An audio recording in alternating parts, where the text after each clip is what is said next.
जो अध्यात्मवाद का विरोध करने लगेगा, अध्यात्मवाद, अध्यात्म की चर्चा, अध्यात्म की व्यवस्था किसी के उच्छृंखल जीवन में ऐसा लगता है कि अंकुश लगा देगी, इसलिए व्यक्ति उससे अपने आप को बचाना चाहता है। नहीं तो ये कुतर्क क्यों पैदा होता है? संतों के पास जाने की जरूरत क्या है? बहुत बार आप लोगों को भी अपने पड़ोसियों से भी सुनना पड़ता होगा कि शू मड़े छे, रोज रोज जाए तो शू मड़ो। उनको ज्यादा चिंता हो रही है शू मड़ो।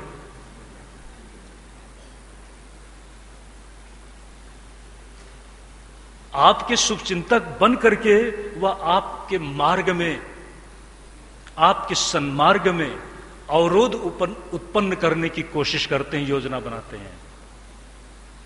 लेकिन नहीं, जिसको जो मिलता है वो जानता है क्या मिलता है, जरूर मिलता है। धुंधुकारी निरंकुश भोगों में मदांध हो गया, भोगों के अतिरेक में वासना ग्रसित होकर वह काम की दुराचार प्रवृत्तियों में चलने लगा। वेश्या संग जैसी दुष्प्रवृत्तियों में वह भटक गया। पीड़ित मन आत्मदेव का उसी के साथ अंत हो जाता है और कुछ समय के बाद धुंधली भी बहुत पश्चाताप के साथ रहती, ग्लानि के साथ रहती, उसका भी अंत हो जाता है। धुंधकारी उस बात का प्रतीक है कि भोगों से व्यक्ति कभी तृप्त नहीं होता। भोग के साधन नए नए रूप में आकर्षित करते चले जाते हैं और धुंधकारी कहते हैं उन वेश्याओं को राजी करने के लिए, उनको खुश रखने के लिए थक जाता है, चोरी करने लगता है।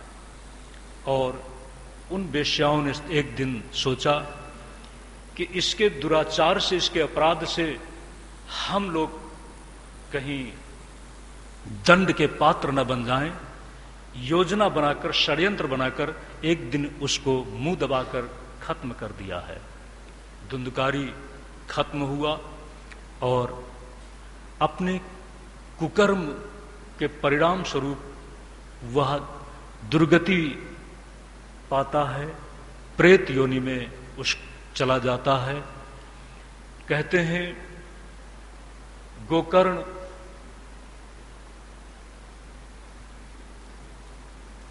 पिता को संदेश दिया था, अच्छी बात पिता से कहने का साहस होना चाहिए। ये संसार क्या है? देहे स्थिमांस रुधिरे भीमतिम त्यजत्वम जाया सुतादिषु सदा ममताम विमुंचो पश्यानिशं जगदिदं क्षणभंगनिष्ठम वैराग्य राग रसिको भवभक्तिनिष्ठा। असारः खलु संसारो दुःखरूपी विमोहकः सुतः कस्य धनं कस्य स्नेहवान् ज्वलिते निशम्। अंधकूपे स्नेहपाशे बद्धः पंगुरहं शठः कर्मणा पतितो नूनं माम् उद्धर दयानिधि। पिता बहुत दुखी हो गया था। गोकर्ण एक महात्मा के आशीर्वाद का परिणाम है, महात्मा वृत्ति है। पिता को ज्ञान और वैराग्य का संदेश देकर पिता को सन्मार्ग में लगा दिया। सन्मार्ग में लगने के साथ अगर शरीर भी छूट जाता है तो निश्चित ही शरीर तो छूटेगा, लेकिन आत्मा का उत्थान होगा। असतो मां सदगमय तमसो मां ज्योतिर्गमय मृत्योर मां अमृतम गमय। पिता का उद्धार करने वाला गोकर्ण और पिता को बेमौत मरने के लिए मजबूर करने वाला धुंधकारी, मां को ग्लानि और पीड़ा में मरने की व्यवस्था करने वाला धुंधकारी, भोगों में उन्मत्त उच्छृंखल धुंधकारी, प्रेत योनि में जाने के बाद निरंतर परेशान, भूख प्यास से व्यथित। एक दिन गोकर्ण को लगा कि चलो हम अपने गांव चलें, अपने घर चलें। और जब गोकर्ण आए हैं, अपने घर में ठहरे हैं, तो उनको भयंकर आवाजें सुनाई पड़ी। गोकर्ण ने पूछा कौन हो। बाद में धुंधकारी ने अदृश्य रहकर बताया कि मैं तुम्हारा भाई हूं और ऐसा ऐसा हुआ। गोकर्ण ने उसके उद्धार के लिए गया में श्राद्ध आदि किया, पिंडदान दिया, लेकिन उसका उद्धार नहीं हुआ। अंत में जिस तरह से भक्ति की समस्या को दूर करने के लिए आकाशवाणी हुई थी सत्कर्म का अनुष्ठान करो, और देवर्षि नारद ने विशाला क्षेत्र में बद्रिका आश्रम में जाकर उपाय प्राप्त किया था 4 कुमारों से, इसी तरह से सूर्य की उपासना से उनको मार्ग मिला कि श्रीमद् भागवत कथा का अनुष्ठान करो। उसी श्रीमद् भागवत कथा के अनुष्ठान से गोकर्ण ने धुंधकारी को प्रेत योनि से मुक्त किया। 7 दिन की कथा थी। एक एक दिन कथा के बाद गांठ टूटती चली गई है और धुंधकारी, ध्यान देना, अंतिम दिन कथा की समाप्ति के दिन 7 गांठ टूटी है। अज्ञान की भी 7 भूमिकाएं हैं। ज्ञान की 7 भूमिकाएं आपने तो सुनी है। शुभेच्छा, विचारणा, तनुमानसा, सत्वापत्ति, असंसक्ति, पदार्था भावनी, तुर्यगा, ये 7 ज्ञान की भूमिकाएं हैं। इसी तरह से अज्ञान की भूमिकाएं भी हैं। लेकिन ध्यान देना, अज्ञान की भूमिकाएं ज्ञान से टूट तो सकती हैं, लेकिन उठाएगा कौन? नाम के बिना व्यक्ति उठ नहीं सकता है। ज्ञानी का अज्ञान तो टूट जाता है, अज्ञान भंग तो हो जाता है, लेकिन उसको ईश्वर के बिना उठा कोई नहीं सकता है। इसलिए जितने भी बड़े बड़े महापुरुष हुए, हमारे महापुरुष आप देखा, महाराज श्री जैनपुरी जी महाराज, परम श्रद्धेय महाराज श्री स्वामी जी महाराज, डोंगरे जी महाराज, ये सब नाम के परम रस रसिक थे, क्योंकि नाम ही उठाता है। तेसाम महम समुद्धरता, मृत्यु संसार सागरात, ये तो बाद का वाक्य है। तेसाम अहम समुद्धरता, वो जहां भी होते हैं मैं उनको उद्धार कर देता हूं। तो गोकर्ण महाराज ने जब श्रीमद् भागवत कथा का अनुष्ठान किया तो धुंधकारी प्रेत योनि से मुक्ति पाई। और गांव के लोग, बड़ा प्रश्न है कि गांव के लोगों की मुक्ति क्यों नहीं हुई?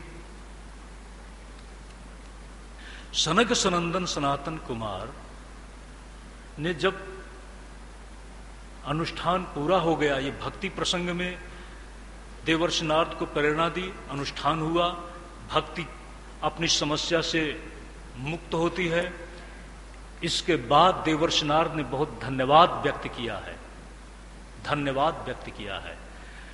श्रीमद् भागवत कथा सप्ताह का आयोजन किस तरह से होना चाहिए, क्या उसकी विधि है, इस सब पर भी व्याख्यान हुआ है।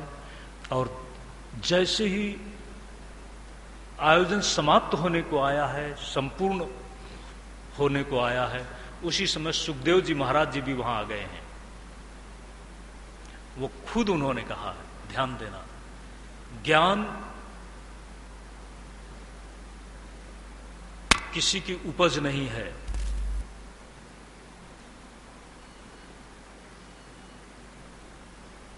ईश्वर किसी के तंत्र में अधीन नहीं है। सुखदेव जी महाराज ने कहा है, ध्यान देना, निगम कल्पतरोर गलितम फलम शुकमुखा दमृतद्रव संयुतम पिबत भागवतम रसमालयम मुहुरहो रसिका भुवि भावुका। ये जो ज्ञान है, मेरा ज्ञान थोड़ा है, मद विषय ज्ञान नहीं है ना, ये तो भगवत विषय ज्ञान है। और इस भगवत विषय ज्ञान को और पूरे चरित्र को मैंने किससे पाया? पिता व्यास से, व्यास जी महाराज से। इसलिए ये इतना जब उपकारक है तो कैसा उपकारक है? अगर किसी को मुक्ति चाहिए तो मुक्ति दे देता है। हम आपसे पूछते हैं, आपको मुक्ति चाहिए कि भुक्ति चाहिए? आप लोगों को मुक्ति चाहिए कि भुक्ति चाहिए? जोर से बोलना, मुझे समझ में नहीं आ रहा है। भुक्ति?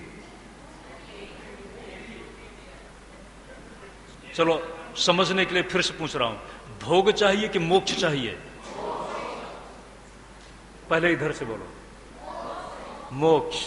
आप लोगों को भोग नहीं चाहिए? फिर से सोच के देना।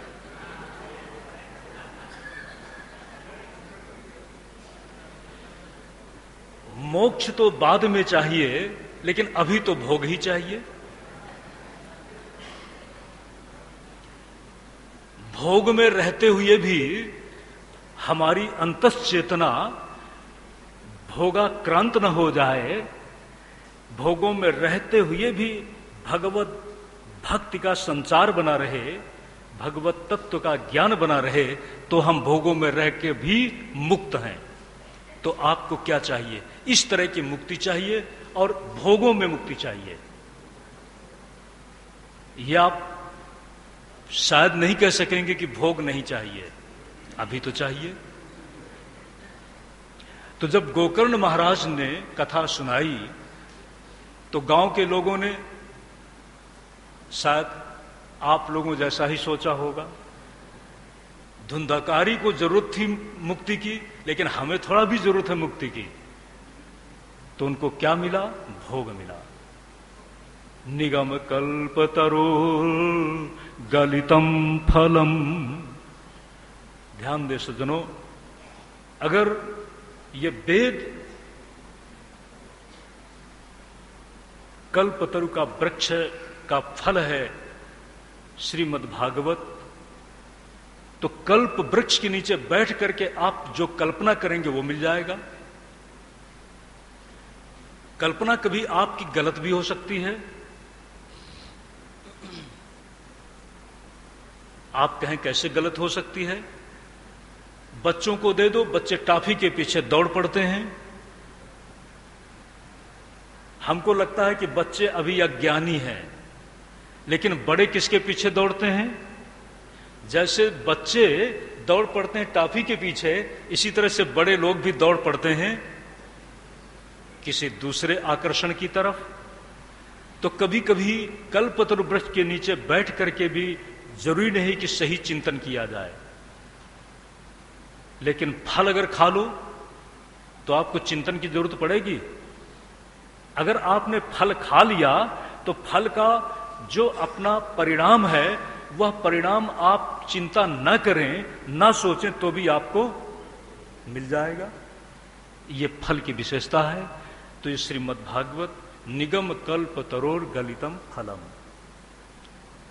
वेदांतो नाम उपनिषद प्रमाणम, जिसको आपने ब्रह्म सूत्र के रूप में जाना। ब्रह्म सूत्र में ब्रह्म का लक्षण किया। ब्रह्म क्या है? जन्माद्यस्य यतः यतो वा इमानि भूतानि जायन्ते येन जातानि जीवन्ति यत् प्रेम तभी संविशन्ति। उसी का व्याख्यान भगवान वेदव्यास ने यहां पर मंगलाचरण के रूप में किया है, विशेष व्याख्यान। जन्माद्यस्य यतोऽन्वयादिततरस् चार्थेष्वभिज्ञः स्वरः तेने ब्रह्म हृदय आदिकवये मुह्यन्ति यत्सूरयः तेजो वारिमृदां यथा विनिमयो यत्र त्रिसर्गो मृषा धाम्ना स्वेन सदा निरस्तकुहकं सत्यं परम धीमहि।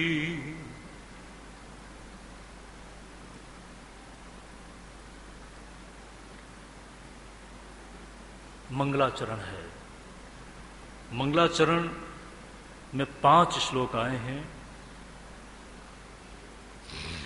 धर्मः प्रोज्झित कैतवोत्र परमो निर्मत्सराणां शतां वेद्यं वास्तवमत्र वस्तु शिवदं तापत्रयोन्मूलनम्। श्रीमद्भागवते महामुनिकृते किं वा परैरीश्वरः सद्यो हृद्यवरुध्यते त्रिकृतिभिः शुश्रूषिभिस्तत्क्षणात् निगमकल्पतरोर्गलितं फलं शुकमुखादमृतद्रवसंयुतं पिबत भागवतं रसमालयं मुहुरहो रसिका भुवि भावुकाः।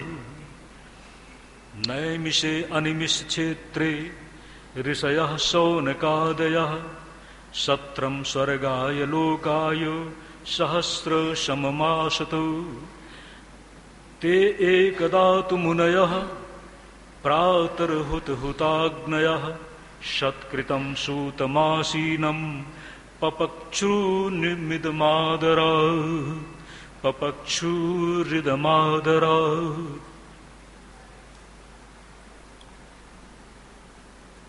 जो मैंने आपको सुनाया था ब्रह्म की व्याख्या, जिससे संसार का जन्म होता है और जिसमें संसार स्थित रहता है, जिसमें विलीन हो जाता है, वह कोई कारण अधिष्ठान है, वह ही ब्रह्म है।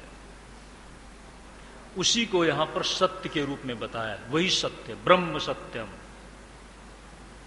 और ध्यान देना, जो ब्रह्म सत्यम है वेदांत के संदर्भ में, वही कृष्णम परम धीमहि, जिसके लिए बहुत बड़े बड़े समर्थ लोग भी